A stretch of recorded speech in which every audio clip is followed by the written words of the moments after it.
த roosters crime time சீரீஸில் மீண்டும் ஒரு முறை நான் உங்களை வரவேற்கிறேன்.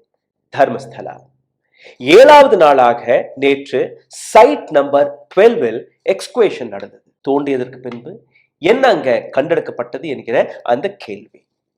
சைட் நம்பர் 1 இருந்து 12 வரை என்னெல்லாம் கண்டெடுக்கப்பட்டது அதற்கான விவரம். இன்னைக்கு சைட் நம்பர் 13 ஏன் இவ்வளவு முக்கியமாக பார்க்கப்படுகிறது, இங்கிருந்து என்னெல்லாம் வரும் என்கிற அந்த எதிர்பார்ப்பு மீடியா, எஸ்ஐடி, ஃபாரன்சிக் மற்றும் பல மிஸ்ஸிங்கான நபர்களுடைய குடும்பத்தினர்கள் இன்னைக்கு எதிர்பார்க்கிறார்கள். ஜூலை 29ஆம் தேதியிலிருந்து இந்த எக்ஸ்குவேஷன் வேலை தொடங்கியதற்கு பின்பு இன்னைக்கு வரை என்னெல்லாம் கண்டெடுக்கப்பட்டது, அதனால் என்னெல்லாம் மாற்றங்கள் ஏற்பட்டது, இந்த வழக்கில் எந்த விதமான புதிய திருப்பங்கள் உருவாகியுள்ளது, எத்தனை கேள்விகள் வெளிவந்திருக்கிறது என்கிற அனைத்துமே இந்த வீடியோவில் நீங்க ஆழமாக பார்க்க போறீர்கள். ஜூலை 29ஆம் தேதி சைட் நம்பர் 1 இருந்து தொடங்கி சைட் நம்பர் 6க்கு வந்ததுக்கு அப்புறம் தான் எஸ்ஐடி டீமிற்கு, ஃபாரன்சிக் டீமிற்கு முதல் வெற்றி கிடைத்தது. அந்த முதல் வெற்றி என்ன? 25 எலும்புகள், ஹியூமன் ரிமைன்ஸ் கிடைத்தது. ஆனால் இதுல ஸ்கல், அதாவது மண்டையோடு கிடைக்கவில்லை. அப்புறம் 7வதை தோண்டி பார்த்தார்கள், 8வதை தோண்டி பார்த்தார்கள், 9, 10 எதுவுமே கிடைக்கவில்லை.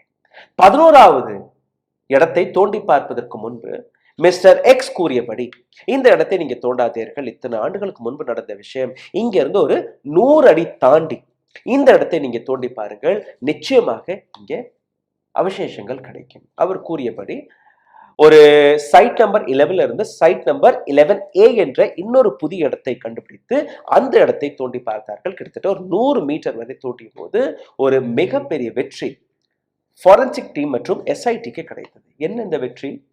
100க்கும் மேற்பட்ட எலும்புக்கூடுகள் மற்றும் மண்டையோடு அங்க கிடைத்தது.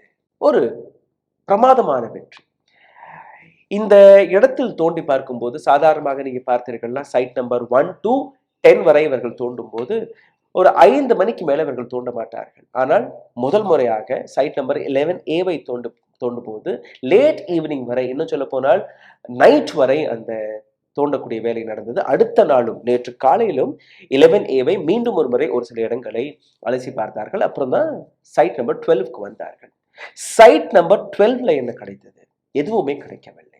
சைட் நம்பர் 12ல எந்த விதமான அவசேஷம், எந்த விதமான எலும்புமே அங்க கிடைக்கவில்லை.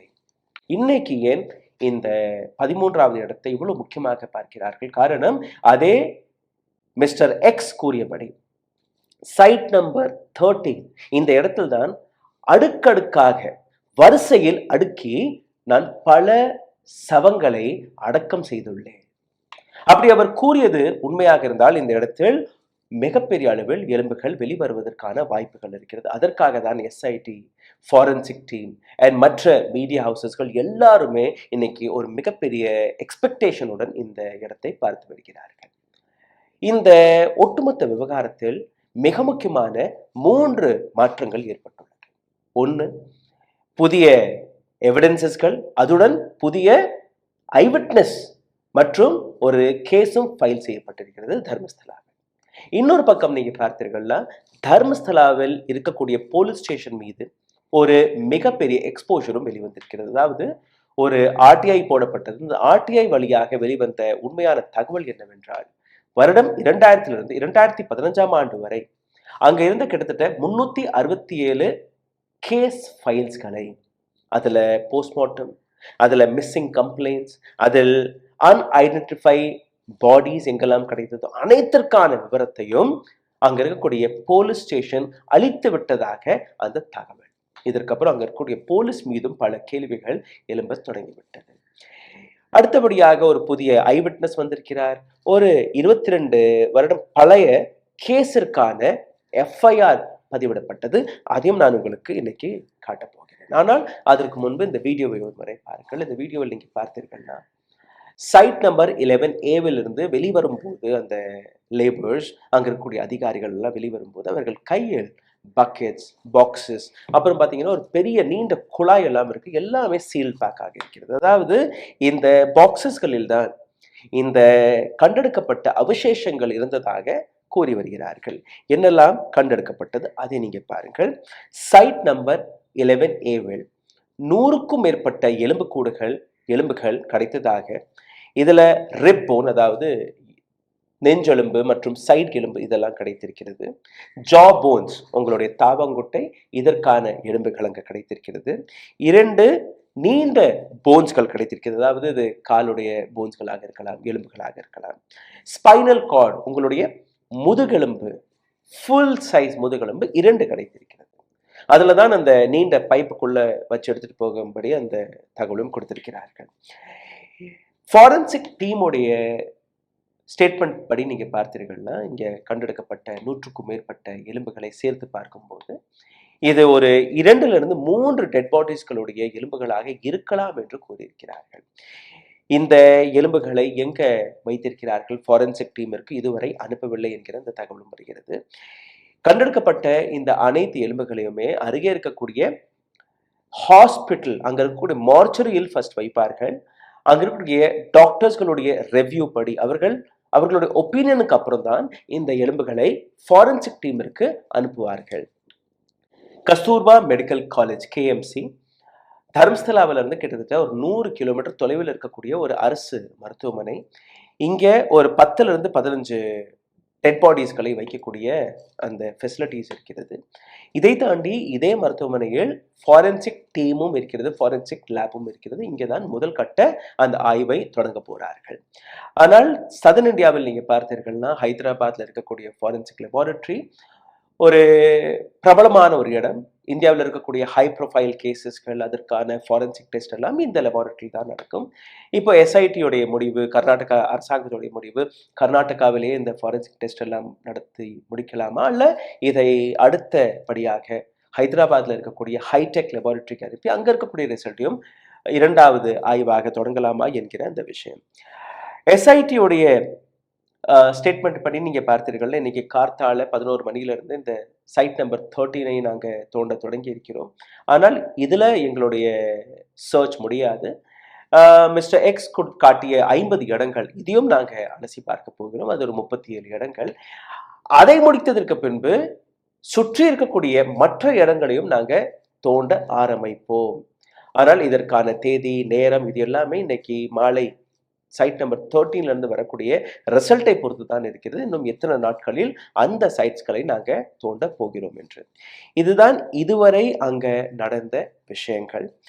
ஆனால் அங்கிருந்து வெளிவரக்கூடிய மற்ற கதைகளை நீங்க கேட்டீர்களா? என்னெல்லாம் மாற்றங்கள் நடந்திருக்கிறது? ஒரு மாற்றம் RTI ரிப்போர்ட் வழியாக வெளிவந்த கேள்விகள், 367க்கும் மேற்பட்ட கேஸ் ஃபைல்ஸ்களை அளித்ததாக போலீஸ் மீது எழும்பக்கூடிய அந்த குற்றச்சாட்டு. போலீஸ் அதை அக்செப்டும் செய்திருக்கிறார்கள். 2வது மாற்றம், டர்னிங் பாயிண்ட், ஜெயந்த் T என்கிற ஒரு ஐ விட்னஸ் அவர் வெளிவந்து தைரியமாக ஒரு கதையை சொல்லியிருக்கிறார். எனக்கு ஒரு இடம் தெரியும்.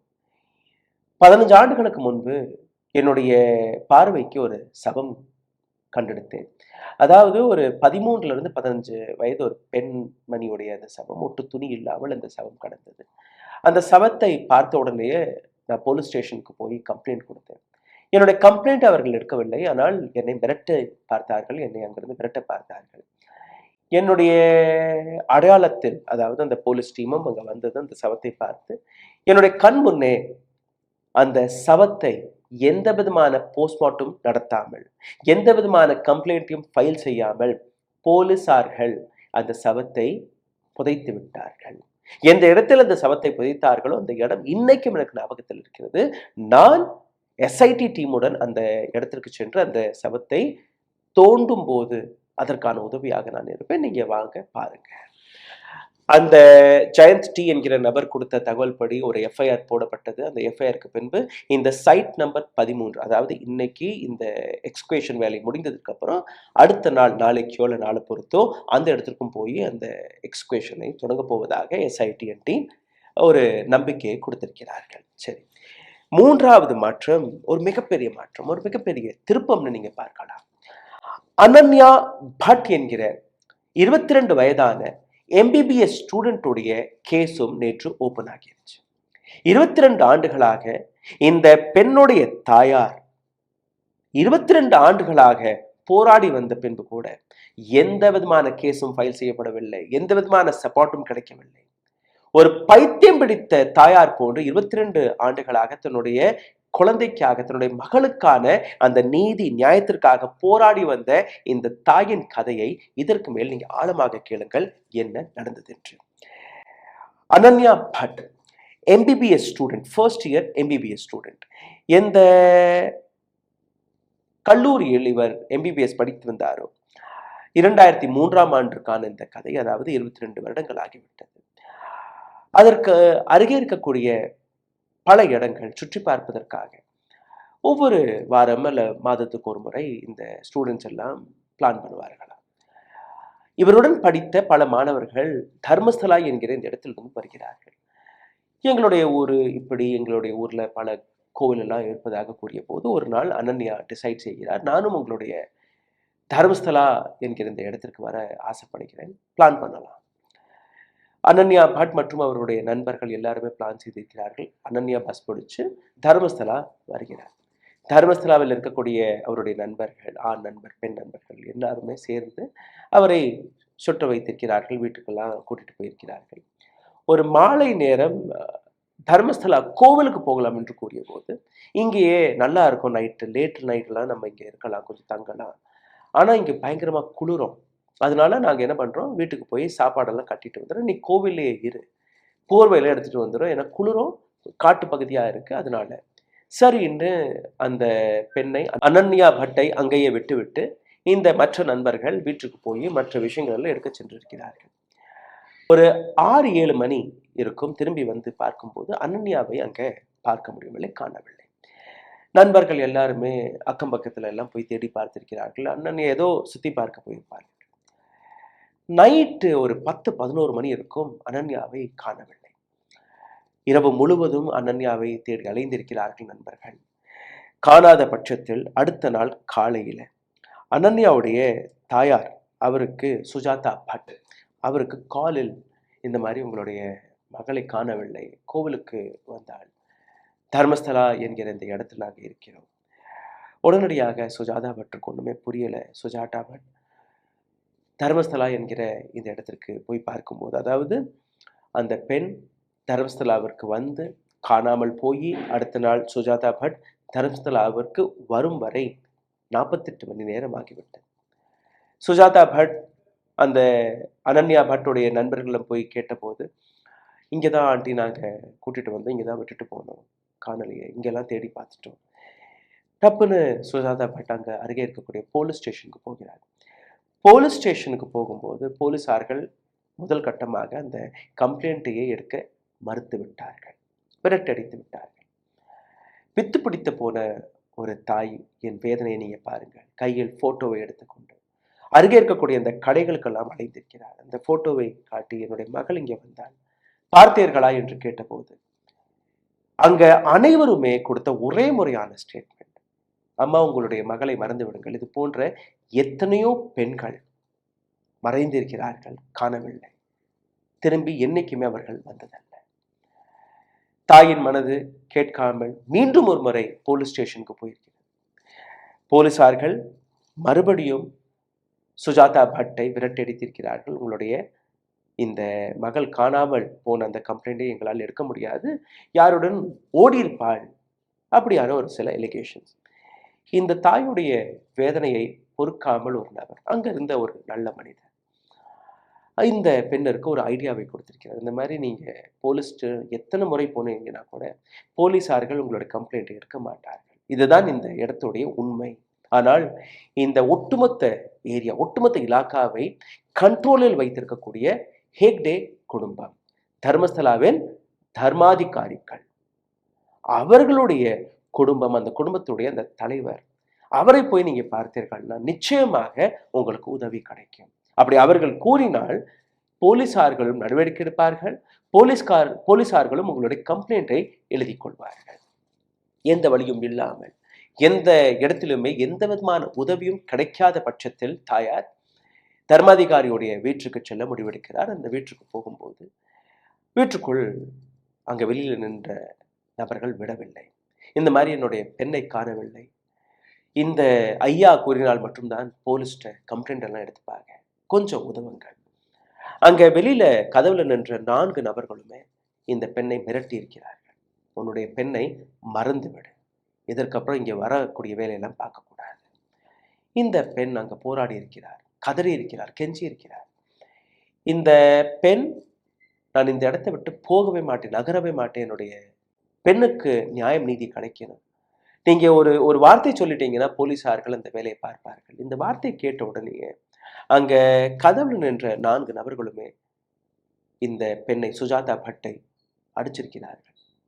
எந்த அளவில் பலமான அந்த அடின்னு நீங்க பார்த்தீர்கள், அங்கேயே மயக்கம் போட்டு விழுந்துட்டார். சுஜாதா பட் அந்த பெண்ணுடைய மகளான அனன்யா பட்டோடைய நண்பர்கள், அவர்களுக்கும் தெரியும் இந்த மாதிரி இந்த அம்மா தர்மாதிகாரியுடைய வீட்டுக்கு போயிருக்கிறார்கள். அங்கே போய் பார்க்கும்போது மயக்கத்தில் இந்த பெண்ணை தூக்கி அங்கே மருத்துவமனையில் எந்த விதமான சப்போர்ட்டும் கிடைக்காத பட்சத்தில் பெங்களூருக்கு ஷிஃப்ட் செய்திருக்கிறார்கள். கோமாவில் சுஜாதா பட் கிட்டத்தட்ட 3 மாதங்கள் வரை இருந்திருக்கிறார். 3 மாதங்களுக்கு பின்புதான் மொழிப்பே வந்திருக்கிறது. அதுக்கப்புறம் மறுபடியும் அனன்யாவுடைய ஞாபகம், மறுபடியும் தர்மஸ்தலாவிற்கு போயிருக்கிறார். திரும்பி அதே போலீஸ் ஸ்டேஷன், திரும்பி அதே கதை. இன்னைக்கு வரை எந்த விதமான எஃப்ஐஆரும் பதிவிடப்படவில்லை, எந்த விதமான சப்போர்ட்டும் கிடைக்கவில்லை. இந்த செய்தி வெளிவந்ததுக்கு அப்புறம், அதாவது மிஸ்டர் எக்ஸோடைய இந்த செய்திகள்லாம் வெளிவரும்போது, டெலிவிஷனில் பார்த்ததற்கு பின்பு, பத்திரிகைகள் பார்த்ததற்கு பின்பு, சுஜாதா பட் மீண்டும் ஒரு முறை தர்மஸ்தலாவிற்கு சென்றிருக்கிறார். அங்கே சென்று போலீசார்களிடம் தன்னுடைய கதையை மீண்டும் ஒரு முறை கூறிய போது மறுபடியும் அவருடைய கம்ப்ளைண்ட்டை எடுக்க மறுத்துள்ளது அங்கே இருக்கக்கூடிய போலீஸ் ஸ்டேஷனில் இருக்கக்கூடிய அதிகாரிகள். இப்போ என்ன செய்வதென்றே புரியாமல் சுஜாதா பட், அனன்யாவுடைய தாயார், அங்கே இருக்கக்கூடிய ஒரு அட்வொகேட்டை போய் சந்தித்திருக்கிறார். பேர் மஞ்சுநாத். மஞ்சுநாத்துடைய அட்வைஸ் படி அவரிடம் அனைத்து கதையுமே கூறியதற்கு பின்பு அவர் ஒரு கேஸ் ஃபைல் செய்து எஸ்பி ஆஃபீஸருக்கு கூட்டி சென்றிருக்கிறார். இப்போ லைம் லைட்ல கேஸ் இருக்கு, இதை மறுக்கவும் முடியாது. எஸ்பிக்கு முன்பு தன்னுடைய கம்ப்ளைண்ட்டை எழுதியதற்கு பின்பு தன்னுடைய ஸ்டேட்மெண்ட்டையும் ரெக்கார்ட் செய்திருக்கிறார் அனன்யா பட்டுடைய தாயார் சுஜாதா பட். அதற்கப்புறம் நேற்று முதல் முறையாக 22 ஆண்டுகளுக்கு முன்பு நடந்த ஒரு மிஸ்ஸிங் கேஸ், அனன்யா பட்டுடைய கேஸ் ஃபைல் செய்யப்பட்டது. ஃபர்ஸ்ட் இன்ஃபர்மேஷன் ரிப்போர்ட், அதாவது எஃப்ஐஆரை பதிவு செய்திருக்கிறார்கள். இது 22 ஆண்டுகளாக ஒரு தாயின் போராட்டத்திற்கு கிடைத்த முதல் வெற்றி. நியாயமல்ல, இது அநீதிதான், அநியாயம்தான் நடந்திருக்கிறது. 22 ஆண்டுகளாக தன்னுடைய மகள் காணாமல் போன அந்த மிஸ்ஸிங் கம்ப்ளைண்ட்டை கூட பதிவிட முடியவில்லை. எவ்வளவு பெரிய அநீதி என்று நீங்க பாருங்கள்.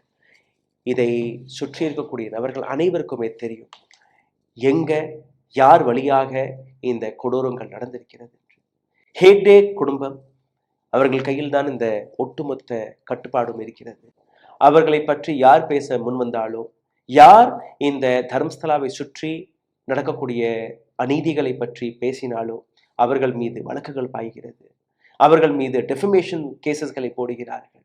அந்த நபர் கொஞ்சம் அதிகமாக குரல் கொடுத்தால் அந்த நபரை மாயமாக்கக்கூடிய வேலையை பார்த்திருக்கிறார்கள், அல்ல ஒரு ஆக்சிடென்ட் அல்ல ஒரு அன்நேச்சுரல் டெத்தாக காட்டி அந்த நபரை க்ளோஸ் செய்யக்கூடிய வேலையும் பார்க்கிறார்கள். வருடம் 2000 2015 ஆண்டு வரைக்கான அனைத்து கேஸ் ஃபைல்ஸ்களையுமே யாருடைய சப்போர்ட் படி, யாருடைய ஆர்டர் படி, உத்தரவு படி அளித்தார்கள் என்கிற அந்த கேள்வியும் வருகிறது.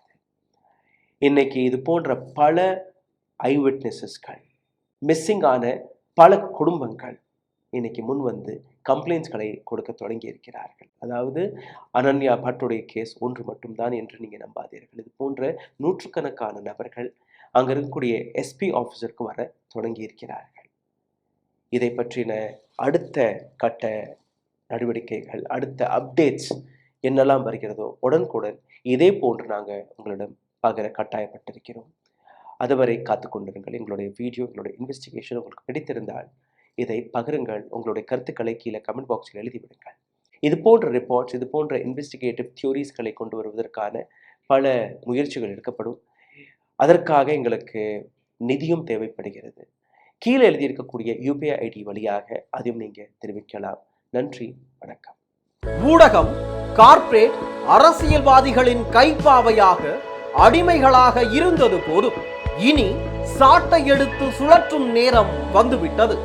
ஊடகம் பொதுமக்களாகிய உங்களுக்காக, உங்களாலேயே இயக்கப்பட வேண்டும். ஊடக சுதந்திரத்திற்காக உங்களின் பங்களிப்பை இன்றே அளித்திடுங்கள்.